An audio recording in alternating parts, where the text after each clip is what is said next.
Alongside the technician Chris Aceto here at the Arlington Expo Center, the site of the 2023 Texas Pro Men's Open Prejudging just letting out. And Chris, exactly as advertised, Andrew Jack, Hunter Labrada absolutely flat out brought it. I mean, just total fireworks from the minute the prejudging started to the final call out of just those two.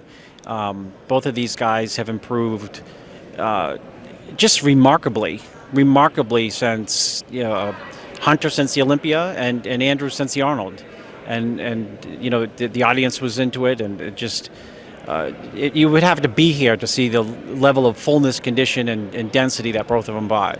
Let's put things into context here. And when we talked about this throughout the course of the contest season, that, we really haven't, since the Arnold Classic, we really haven't had, some of the premier names show up at a lot of these pro shows. We haven't had these, much billed showdowns like we have here in Texas. This was really hyped coming in, and for a show to deliver in the way that it did, and for these two competitors to not only deliver, but we're seeing real new versions of Hunter and Andrew since their previous appearances. Yeah, I mean, I would say they're completely different versions. I mean, if you take this Hunter Labrada and put it on the Olympia stage, last year or the year before, I don't know how high he would place. He would be a huge factor in the Olympia. I don't know if that shows up in video or pictures, but I've been around the block. And this was, A-plus, version of Hunter Labrada, and just remarkably improved since last year's Olympia. And to do it 2 weeks in a row, or two shows consecutively where there's, only a couple weeks in between, is remarkable simply because, when you think of the idea of peaking, it's your best. Right. And a lot of times your body just simply falls apart 2 or 3 days later after you hit a peak. So, it's amazing that he was able to come in and duplicate, what he did in Tampa. When we consider what Hunter Labrada, obviously he had the wake-up call a couple of Olympias ago where, actually last Olympia, where, there was the criticism of him that he was unable to consistently nail that level of conditioning. What differences did you see in his physique that he brought here today? I've been his biggest critic. I've been right on this show on RX Muscle and say, not in shape. What he did here is like a 360 or 180, whatever it is when you take the furthest distance from one point to the other.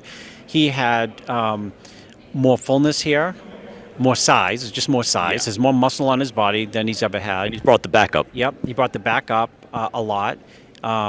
Middle back and lower back too, because he's always had like great rear delts and upper back, and his level of condition and his if it was a 7 before, it's a 10.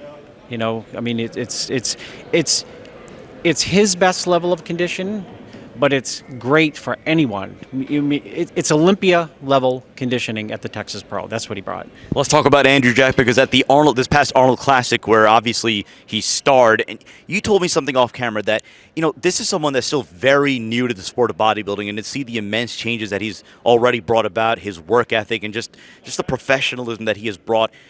Very evident today. Another version unlocked of Andrew Jack. What can you say we saw different today as opposed to the Arnold Classic? I mean, he just was remarkably different looking.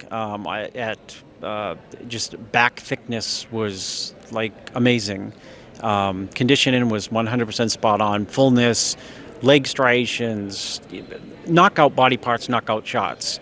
He's a collection of body parts. Sometimes people have a collection of body parts. They have good showy body parts, but they have a great front double, but even though they have the great shoulders and arms, for some reason it doesn't translate into like a great lat spread or something. He's got remarkable body parts that tie in, very unique. Add to that a 6'3" frame and crazy width. It's just a sight to behold. This is one of those shows where it looked to be very close. I don't know what the scorecards would suggest, but what do you look for when you have this kind of a close matchup? What needs to happen in finals? I don't think anything, I don't know what needs to happen in finals. I think it just comes down to, who wins more shots, I think.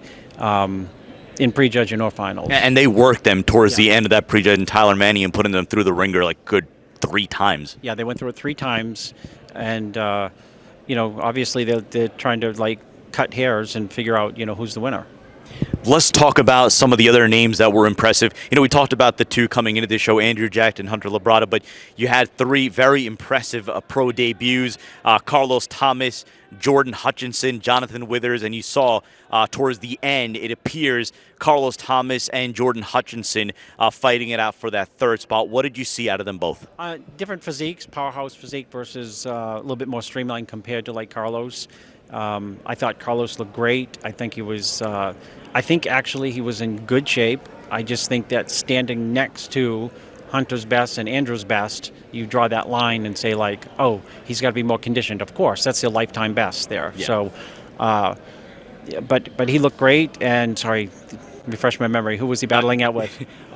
Jordan Hutchinson. Jordan Hutchinson. Pro debut, yeah, Jordan Hutchinson, pro debut. He looked.